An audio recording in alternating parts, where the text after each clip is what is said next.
A Quiet Tomorrow was a film that I was involved in, and it's an interesting study on alternative funding. The initial budget was for $4,000, sourced from an arts festival in Marion Bay, Tasmania. Although this sponsorship was an achievement in itself, the producers realised that the story needed more, but where to get it from? Traditionally, filmmakers ask a few people for a lot of money. But what if they asked a lot of people for a little bit of money? This is essentially crowdfunding.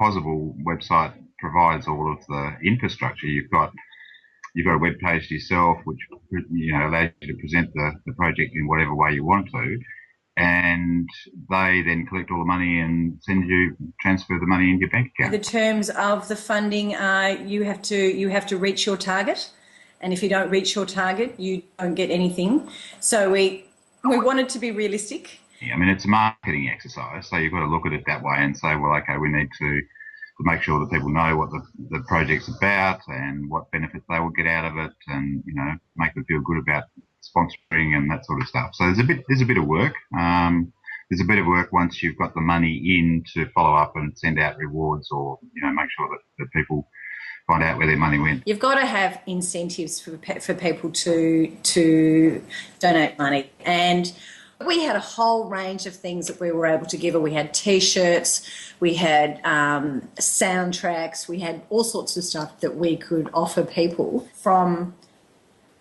a simple thank you through to a copy of a DVD, copies of the artwork. If people aren't convinced that you're dedicated and that you're serious, why would they give up their hard-earned cash to make your project work? It allowed us to pay people. We were able to pay fees to people for doing what they were doing on the film. Rather than scrimping and saving on crew, we could actually employ people and say, well, we need a gaffer, we need this, we need that. We've got the money to provide for that. The opportunities through internet are massive. So it's a matter of getting on Facebook, getting on Twitter, getting the message out there, and then reminding people that the deadline's coming up and to make some contribution. I was absolutely gobsmacked and quite humbled by people's generosity. It was great to be able to give something back to them. The blurb that you put on there about your film and how you're going to use the money and all that sort of stuff, obviously that's important. I'll do the crowdfunding thing again for sure, because I think it's a fantastic concept and I think it works really, really well.